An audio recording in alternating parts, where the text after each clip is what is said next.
धनगढीका महिलाहरू बेदबाँसका सामग्रीहरू बनाएर आर्थिक उपार्जनमा जुटेका छन्। धनगढी उपमहानगरपालिकाको रोजगार मेलाबाट आधारभूत सिप सिकेर बेदबाँसका सामग्रीहरू बनाउन थालेका महिलाहरू थप सिप सिक्दै सामग्रीहरू बनाइरहेका छन्। धनगढी उपमहानगरपालिका युएनडिपीको आर्थिक सहयोग र ट्रेस नेपाल प्रणालीको आयोजनामा 21 जनालाई थप बेद बाँसका सामग्रीहरू बनाउने तालिम सञ्चालन गरेको ट्रेस प्रणालीका अध्यक्ष छत्र बमले बताए। महिलाहरूलाई उद्यमी बनाउने उद्देश्यसहित 65 दिने निशुल्क तालिम सञ्चालन गरिएको अध्यक्ष बमले बताए। सिकारुहरूले समेत बेद बाँसकै सामग्रीहरू बनाएर आय आर्जन गर्न सक्ने आधार तयार भएको बताएका छन्। आफूहरूलाई घर खर्च चलाउनको लागि अब धेरै असहज नहुने उनीहरू बताउँछन्। पहिला के गर्थेन, घरै बस्थे। यो पोहोर साल यहाँ सिपमूलक त्यो तालिम खुलेको थियो। 1 महिना त्यहाँ तालिम गरेपछि अनि थोरै बेड मगाएँ, गरेँ अनि फेरि यहाँ सिक्न आएँ। 1 महिनामा सिकेर त के हुन्छ, अलि बढी सिप चाहियो भनेर आएको। यहाँ त हामीले सबै बनाए नि, के भन्छ बस्ने मुढा अनि भान्सा मुढा, बच्चा झोला, चुरी स्ट्यान्ड अनि ह्याङ्गर, र्याक बनाएँ। टोकरी घर पनि बनाउँछु। भइरहेछ अलिअलि। अब दिनभरि यहाँ तालिम सिकिन्छ, घर गएर त्यति टाइम पनि हुन, कतिखेर बनाइन्छ। कति दिनको तालिम हो यो? 65 दिनको। हामीले आज 55 दिन भयो हामी यहाँ सिक्न आएको। हामीले सबै थोक बनाउन त सिक्न पनि सिकियो। सुरुमा हामीले टोकरी बनाउन सिक्यौँ, पूजा टोकरी। त्यसपछि सानो मुढा, भान्सा मुढा सिक्यौँ।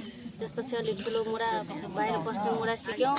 त्यसपछि र्याक सिक्यौँ, जुत्ता चप्पल राख्ने र्याक, अनि लुगा राख्ने झुन्ड्याउने ह्याङ्गर सिक्यौँ। बाँसको मुढा पनि सिक्यौँ। म छत्रबहादुर बम, ट्रेस नेपालको म्यानेजिङ डाइरेक्टर।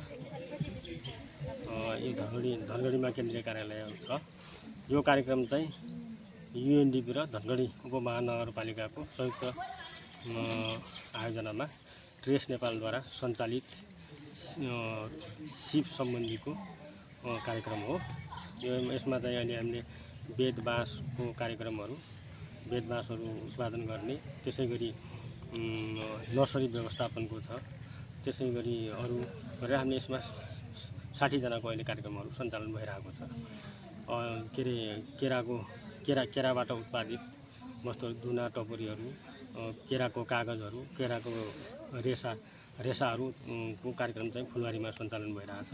त्यसै फुल व्यवस्थापनको कार्यक्रम चाहिँ बगैँचा व्यवस्थापन गरेर हामीले कन्द्री पार्कमा सञ्चालन गरिरहेछौँ।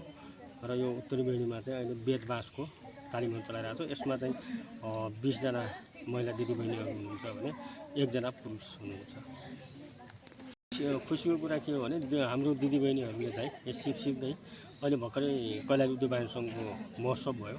त्यो महोत्सवमा पनि आफूले उत्पादन गरेका विभिन्न सामग्रीहरू स्टलै राखेर, अब यहाँ भर्खरै सिकिरहेको दिदीबहिनीहरूले स्टलै राखेर सामान बेच्ने जो काम गर्नुभएको छ, उहाँलाई एउटा हौसला पनि भएको छ। एउटा त्यो छोटो पिरियडको उद्योग वाणिज्य सङ्घको मेलामा चाहिँ एउटा प्रदर्शन पनि भयो। दोस्रो कुरा उहाँले आय स्रोत पनि भयो, किनभने उहाँले 40,000सम्मको बिक्री गर्नुभएको छ। त्यो एउटा राम्रो भयो। अब सबैले चाहिँ यो व्यवसाय गर्छौँ भनेर यसमा लाग्नु भएको छ। पक्कै पनि यो हाम्रो दिदीबहिनीहरूले व्यवसायिक रूपमा जान्छु भनेर अहिले तपाईँहरूले पनि सुनिसक्नुभयो। धेरैले यो बेद कहाँबाट ल्याउने, कसरी ल्याउने, हामी व्यवसाय गर्न तयार छौँ भनेर बेद र बाँसका लागि उहाँहरूले पैसा पनि कलेक्सन गरेर अब अलिअलि कलेक्सन गरेर राख्नु भएको छ। र विभिन्न ठाउँबाट आउनु भएको छ। फुलबारीबाट पनि यहाँ सिक्न आउनु भएको छ, विभिन्न ठाउँबाट आउनु भएको छ होइन। फुलबारी अरू विभिन्न वडाहरूबाट छनौट भएर धनगढी उपमहानगरपालिकाले छनौट गरेर पठाउनु भएको छ। र जस्तै अब अहिले हामीले सहभागीसँग पनि अन्तर्क्रिया गर्दाखेरि मनेरामा तपाईँले पाउनुहुन्छ, आजै भोलिबाटै पाउनुहुन्छ होइन। अहिले पाइराख्नु भएको छ, किनभने यहाँ सिक्दै हुनुहुन्छ। यहाँ सिकेको आइटमहरू उहाँहरूले आफै उत्पादन गरेर आफ्नै मनेरामा पसल राखेर सुरुवात गरिसक्नु भएको छ।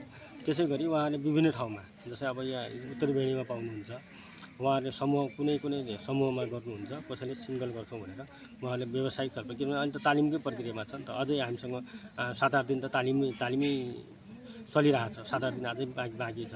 त्यसपछि उहाँहरूसँग व्यवसाय योजनाहरू बनाउँछौँ। उहाँहरूको मार्केट सम्बन्धी पनि जानकारी गराउँछौँ। उहाँहरूलाई आज फेरि हामीले उद्यमशीलताको तालिम पनि दिन बाँकी छ होइन।